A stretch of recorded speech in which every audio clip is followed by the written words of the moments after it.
কষ্ট পাওয়াটাও একটা অভ্যাস। দিনের পর দিন বুকের ভেতরে বোবা কান্না পুষে রাখাটাও আসলে একটা বদ অভ্যাস।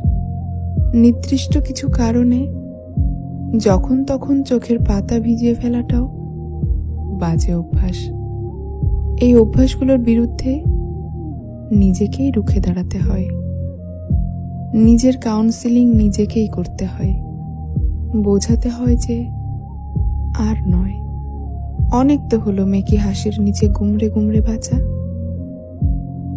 এবার থেকে যতবার হাসির কারণ আসবে ততবার প্রাণ খুলে হাসব। হাসির কারণ কম পড়লে আশপাশ থেকে শুষে নেব হাসার রসদ। এখন থেকে প্রতিটা দিন না হয় প্রাণ ভরে বাঁচব।